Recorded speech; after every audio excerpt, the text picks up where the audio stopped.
Elle est la première femme qui évolue dans le domaine des forages d'eau en République démocratique du Congo. Elle, c'est Madame Nadège Dubié. Elle est l'invitée de Entreprendre de ces jours. Suivez.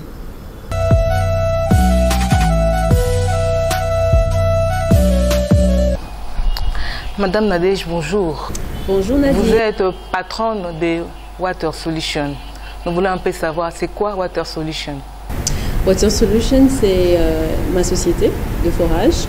Nous spécialisons dans le forage Rotary à bout pour essayer de résoudre un peu le problème qu'on a en RDC quand il s'agit de l'eau potable. Vous êtes femme, même vous êtes lancée dans ce secteur de forage d'eau. Dites-nous un peu d'où vous est venue cette idée de vous lancer dans ce secteur qui est essentiellement consacré, si je peux le dire, aux hommes. C'est vrai que c'est un domaine qui a été toujours réservé aux hommes, comme vous avez dit. D'où vient l'idée? C'est vraiment de le côté humanitaire que j'ai commencé ces projets des forages, parce que j'ai passé beaucoup de temps dans les Congos centrales où j'ai eu à fréquenter. Il y avait beaucoup de problèmes, les jeunes, les enfants, les femmes qui venaient vers là où on avait notre petite ferme, où on avait fait un forage pour demander assistance à l'eau.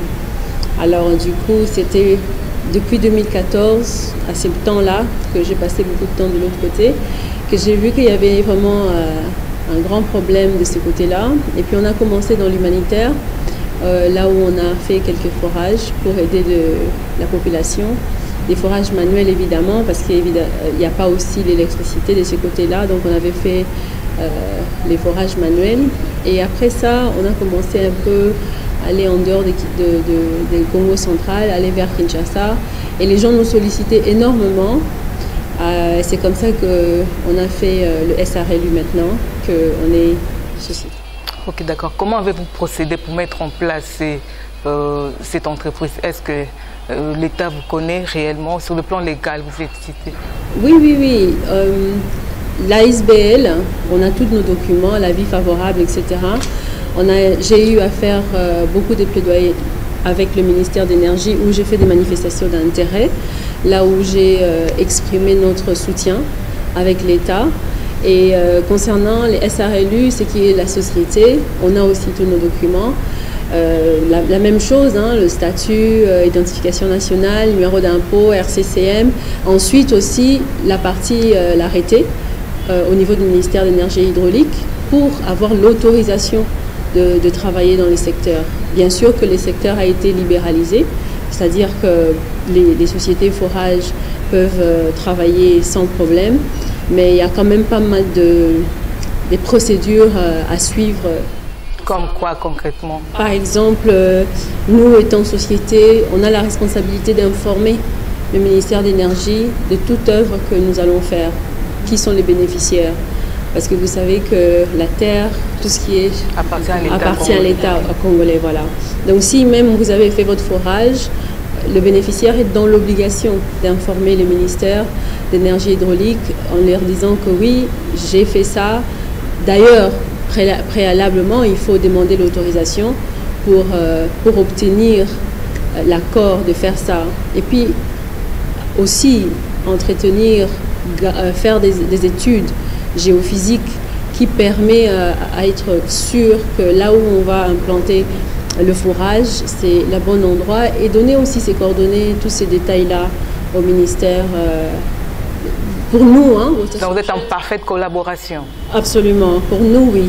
Moi, je suis en collaboration, je suis en contact avec le ministère, avec la direction d'hydraulique. Donc on échange souvent pour que moi, étant société, que je sois toujours en ordre, et je suis aussi certaines régulations de l'État concernant mon domaine. Madame Nadège, c'est depuis longtemps que vous êtes dans ce domaine. Pensez-vous que vous êtes parvenue à atteindre les objectifs que vous êtes assignés? Absolument non. Je n'ai pas encore pu à tout obtenir comme objectif, parce que les objectifs sont encore même pas à 5%, parce que notre pays est tellement grand et la demande elle est toujours là. On n'atteint que 30% d'eau potable, et ça c'est vraiment à vérifier de toute façon, parce que la manque est là. Et nous, on fait seulement vraiment le minimum, ce qu'on peut faire, mais ça a quand même beaucoup d'impact. Donc, étant société, je peux dire oui, mais étant la demande de la population, loin d'être oui. Malgré tout ce que vous êtes en train de faire, secourir les gens au niveau de vos forages, mais nous constatons que les besoins sont toujours là, le besoin de l'eau. Dans le chef de la population, les gens n'ont pas accès facile à l'eau. Quels sont alors, comment je peux dire, que comptez-vous faire alors pour pallier à cette situation? Bon, Nadine, c'est ce que je viens de dire tout à l'heure. Moi, j'ai une volonté qui est venue de moi-même. Je n'ai pas des capacités financières et je n'ai vraiment pas des capacités de niveau, d'autorité pour aller faire comme je veux. Alors, d'avoir fait le pas vers le ministère de l'Énergie hydraulique, c'était pour leur faire savoir que vous avez quelqu'un d'autre qui n'est pas financièrement capable, ni dans les positions qu'il faut pour faire, mais qui a la volonté d'aider pour assurer que si on va faire ce qu'on est en train de faire, faisons-le bien et ramener vraiment un changement. Parce qu'il y a beaucoup de gens qui font des forages. Il y a des sociétés qui existent, qui font des forages, mais on ne respecte pas les normes de l'art. C'est-à-dire, les études géophysiques, ça ne se mène pas. On a beaucoup de forages que moi j'ai eu à rencontrer beaucoup des gens, des bénéficiaires, des particuliers. Ils ont eu des forages qui sont des forages pas bien. C'est-à-dire, l'eau n'est pas potable. L'eau est même plus dangereuse que l'eau... Donc le vôtre est spécial. Donc la spécificité de vous, c'est quoi? La spécialité de Water Solutions, c'est que quand on fait le forage, on va jusqu'à la nappe aquifère. La nappe aquifère, c'est la nappe environnementale qui donne l'eau potable. C'est bien à consommer. Okay? C'est pas l'eau traitée, mais c'est potable. On peut directement utiliser ça sans crainte réellement pour la santé. Or, il y a beaucoup de sociétés qui existent de forage qui se limitent au préalable ou même à la phréatique. Donc du coup, on ne peut pas garantir que cette eau-là est potable à consommer. Et il y a beaucoup de maladies hydriques qui arrivent dans les secteurs où il n'y a pas de contrôle. Donc le vôtre est certifié? Oui, parce que même après d'avoir fait notre forage, on passe au laboratoire pour tester l'eau de toutes bactéries qui sont vraiment visibles pour voir vraiment que nous, on est arrivé à faire tout ce qu'il faut faire pour assurer que l'eau est potable. Parce que quand on met des masses filtrantes pour filtrer l'eau avec des PVC appropriés, tout ça, ça joue dans l'art de forage pour que l'eau qui va être consommée sera l'eau potable et bien pour la population. Est-ce que vous avez déjà eu à bénéficier les soutiens du gouvernement sur le plan financier? Non, non. Ça n'existe pas, ça. Comment ça n'existe pas? Vous n'avez pas contacté, vous n'avez pas cherché à savoir s'il y a des financements pour soutenir de telles initiatives, pour soutenir des projets? Bon, écoute, il y a toujours des financements et il y a ce qu'on appelle les appels d'offres. Je sais qu'au niveau de la vision du président et que les entrepreneurs congolaises sont d'abord visés quand il y a les appels d'offres. Est-ce qu'il veut produire des millionnaires à travers l'entrepreneuriat? Oui, des millionnaires à travers l'entrepreneuriat. Je sais qu'il encourage énormément tout ce qui est entrepreneuriat féminin. Je suis la seule femme dans ces domaines en RDC, jusqu'à prouver le contraire. Je n'ai pas encore trouvé quelqu'un qui fait la même chose que moi.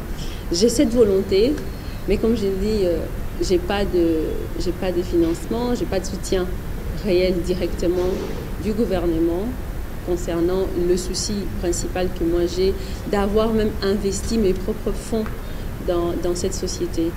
Vous savez, un atelier de forage, facilement, c'est 250 000 $. Donc, l'atelier de forage, on appelle ça atelier, mais c'est la machine qui va forer à une profondeur pour faire remonter de l'eau. C'est pas des petites machines. Donc, c'est des grands investissements. Apparemment, vous êtes vraiment à l'aise dans votre travail. Vous, en tant que femme, Madame Nadège, dites-nous un peu comment vous avez fait pour parvenir à ce niveau. Donc, on sous-entend qu'il y a de la réussite dans ce que vous êtes en train de faire. À l'aise, étant... Vous aimez le métier, oui, en tant qu'entrepreneur. Oui, à la satisfaction, quand on arrive à la nappe aquifère et il y a de l'eau qui sort. Il y a des bons résultats. Oui, ça c'est toujours une fierté parce que...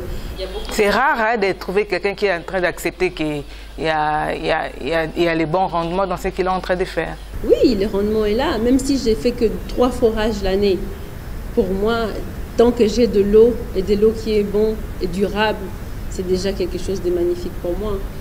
Et toute mon équipe, on a toujours cette joie-là d'atteindre nos objectifs à chaque fois qu'on a un contrat, un forage à faire. Et c'est ça vraiment, dès qu'il y a de l'eau, nous on est contents. Donc de ces côtés-là, je n'ai pas à me plaindre de la capacité, la connaissance, que ce soit humain, que ce soit matériel, ce qu'on a pour le moment, fait ce qu'on a besoin de faire. Mais je sais que j'ai la possibilité d'être un plus grand leader pour emmener encore faire plus. Parce que la discipline que je me suis instruite avec mes ingénieurs, comment on travaille, la collaboration qu'on a, c'est ce fait qu'on arrive à avoir cette... Donc c'est ça, c'est qu'on peut dire votre secret, secret de votre réussite, c'est ça. D'être entouré avec les personnes, des vrais connaisseurs dans le métier et d'avoir cette discipline-là et la volonté surtout de ramener un changement. De ramener un changement parce qu'on ne peut pas continuer de cette manière. On ne peut pas. On a le plus grand bassin de l'Afrique en RDC, mais on n'a que 30%, selon les études de l'UNICEF, de l'eau dans le pays. Ça n'a pas de sens. Oui, dites-nous un peu, Madame Nadège, quelles sont alors les difficultés que vous rencontrez dans l'exercice de votre métier? Bon, je pense que je l'ai déjà dit concernant les financements et le soutien de plus grands secteurs que moi, dont le ministère de soutien dans ces côtés-là. Sur le plan administratif, là, vous n'avez pas de problème, il n'y a pas de tracasseries, donc tout marche bien. Bien sûr qu'il y a des tracasseries. Comme j'ai dit tout à l'heure, on est obligé, étant société, d'informer. Mais ce n'est pas tout le temps qu'on peut faire ça. Parce que les bénéficiaires, c'est à eux de nous donner toutes les coordonnées, toutes les informations qu'on doit fournir à la direction de l'hydraulique. Donc, des fois, c'est difficile. Et si nous, étant société, on ne le fait pas, on est pénalisé. On a les amendes, les impôts qu'on doit payer, que ce soit environnementaux, que ce soit la DGI sur les bénéfices, peu importe. Vous voyez, donc des fois, c'est pas facile parce qu'on ne fait pas quelque chose réellement pour énormément gagner. Parce que la plupart des fonds qu'on a, ça couvre et la main-d'œuvre, la machine et le matériel qu'on est en train d'utiliser. Et la plupart des matériels, elles ne sont pas fabriquées sur place. Et s'ils sont fabriqués sur place, elles coûtent énormément cher. Vous voyez, donc ce sont des difficultés réelles qui se posent à nous. Et étant qu'une femme aussi, des fois, j'ai ces côtés-là où on ne te prend pas trop au sérieux. On dit ben, écoute, sûrement il y a quelqu'un derrière là-bas. Hein. C'est pas vous, en fait, c'est quelqu'un d'autre. Mais non, je vous parle de moi. Je suis venue plaider et plaidoyer pour une cause qui est vraiment réelle. Mais on te dit, ok, on a écouté, voilà, on verra. Comment faites-vous alors pour que les gens puissent accéder à votre produit? C'est vous qui les vendez ou bien il y a d'autres personnes qui viennent vers vous pour servir à la population? Actuellement, nous ne sommes pas distributeurs. On fait les services. Le service est que vous venez vers nous, on a la machine, on a la connaissance, on a la main-d'œuvre, on va forer. Et quand on va forer, vous faites ce que vous voulez avec. La distribution, ce n'est pas ce que nous on fait. Donc, et puis, si la personne a pour utilité son forage de faire la distribution, au moins, ils ont travaillé avec quelqu'un qui a le vrai souci de produire l'eau qui est déjà bon. Donc, même si on va prendre la distribution en grand dans les camions citernes, par exemple, qui va circuler, aller donner de l'eau dans les environs de Selemba ou Kimbanseke, tous ces endroits-là où c'est Bumbu, il n'y a pas d'eau. Il n'y a rien. Donc, si c'est pour faire ça, au moins on rassure qu'on a atteint la bonne nappe Et l'eau qui est sortie, c'est l'eau qui est quand même bien et qui ne va pas donner encore plus de problèmes. On a nos bureaux sur 1150 avenue Taboura, au niveau de Barumbu. On est sur notre site web www.watersolutionsSRLU.com. On a tous les réseaux, Facebook, Instagram, Twitter, LinkedIn, on est dans tout. Je fais énormément de marketing, on peut dire aussi, parce que j'estime que je dois en parler. Je dois en parler parce que c'est quelque chose d'important. Alors, je ne baisse pas le bras. Bon, quelles sont alors les grandes réalisations des Water Solutions, si on peut déjà les savoir? Actuellement, nous avons eu à travailler avec les 100 jours du chef de l'État, où Water Solutions a pu réaliser des forages dans les camps militaires de Kitona. C'était parmi les demandes de chef de l'État pour réhabiliter l'eau après 50 ans. Il n'y avait pas d'eau dans les camps militaires de Kitona. C'est ma société qui a pu réaliser ça avec les moyens qui ont été donnés. On a pu atteindre 16 km de réseau, presque 700 permanents l'eau sur leurs portes. Donc, on a fait un grand travail là. Comment vous pouvez parvenir à accéder à ce marché? On avait donné candidature. Ouais. On a été sélectionné. Madame Nadège, dites-moi un peu, que comptez-vous faire? Est-ce que vous avez des ambitions d'étendre votre projet au niveau des provinces ou bien pourquoi pas à l'étranger? Bien sûr,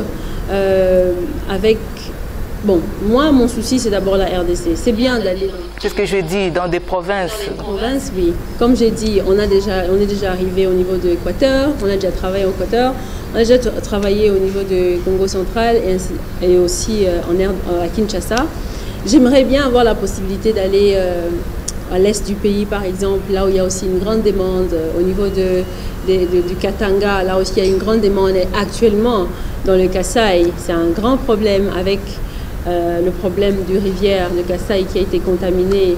Aussi, il y a une grande demande pour aider la population. On a un sérieux problème de comment arriver là. Les infrastructures ne nous permettent pas de voir. Mais je pense qu'avec un peu de volonté, on peut toujours y arriver. Mais certes, j'aimerais bien avoir un camion dans chaque site pour essayer de faire, parce que je suis confiante que la main-d'œuvre que j'ai, elles sont experts dans le domaine. La main-d'œuvre que vous avez sont experts dans les domaines, vient d'où? De la RDC ou bien de l'étranger? Non, moi je travaille que avec les Congolais. Les Congolais formés ici, travaillent ici, historiques d'ici. Il y a les ingénieurs qui ont travaillé dans... Qualifiés aussi, bien sûr. On ne peut pas le faire sans être qualifié. On ne peut pas être un géologue sans être qualifié. Vous ne saurez pas mener les études géophysiques si vous n'avez pas la connaissance. Même avec l'aide des machines qu'on a, les sondes et tout, les récissimètres, ce ne sera pas possible. Donc la main-d'œuvre que j'ai, moi je travaille avec le Congolais parce que j'estime qu'on peut donner cette opportunité-là à notre people, nos gens à nous ici en RDC, qui sont aussi qui sont vraiment plus capables que on croit. Madame Nadège, dites-nous un peu, comment faites-vous pour braver peut-être les obstacles qui vous arrivent dans votre parcours? Parce qu'on sait que dans chaque entreprise, il y a toujours des obstacles qui peuvent se présenter. Et comment le faites-vous pour braver tous ces obstacles? C'est juste une histoire de discipline, de leadership qui est déjà en moi, je pense, naturellement.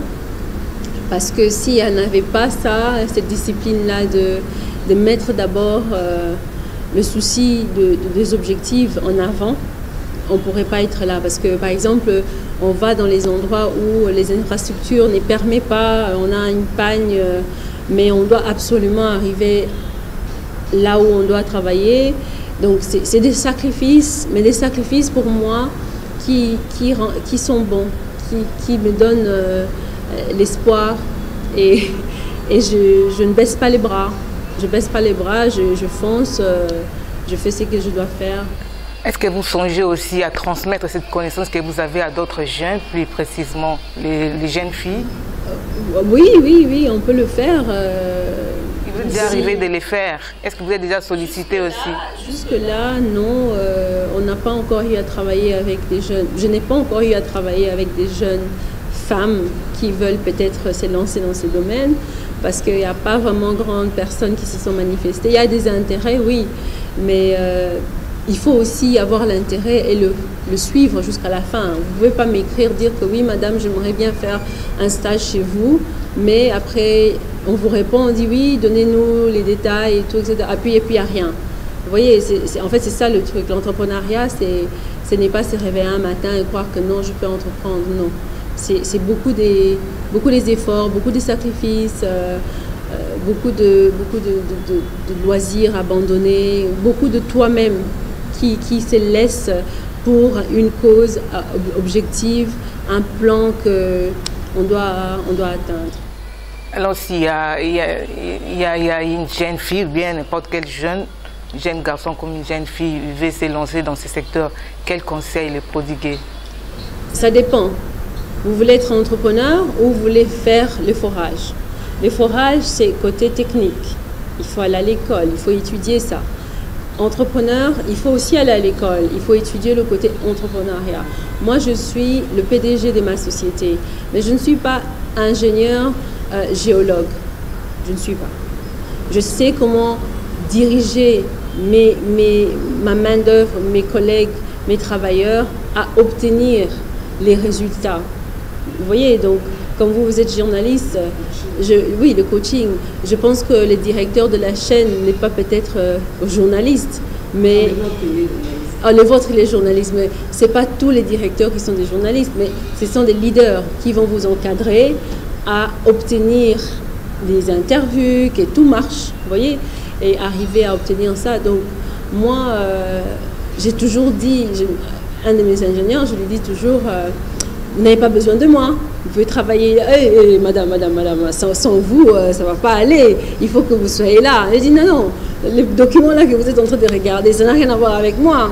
Je ne comprends même pas ce que vous avez écrit là. Non, madame, vous comprenez toujours. Donc, votre point de vue compte toujours, parce qu'il y a des choses, vous voyez côté business aussi, et nous, on reste côté chiffres, techniques et tout. Vous voyez, donc ça va ensemble. Vous voyez, comment il s'appelle? Steve Jobs, le créateur de Apple. Ben, il était entouré par les ingénieurs, mais ce n'est pas lui qui a fait le Apple, mais c'était ses idées. Vous voyez, donc c'est une vision, un leader a une vision. Et cette vision, c'est pour partager ça avec les autres, pour obtenir des objectifs de cette vision-là. Donc c'est un peu, moi j'ai une vision et je suis accompagnée par des personnes qui m'aident à réaliser ça. Comment vous contacter? S'il y a quelqu'un qui veut vous contacter en suivant cette émission, en dehors de votre adresse, vous avez un numéro de téléphone pour vous atteindre? Oui, notre adresse est 1150 avenue Taboura, commune de Barumbu. Le téléphone de Water Solutions, c'est 081 9 740 723. Ok, merci. Madame, merci. Merci beaucoup, Nadine.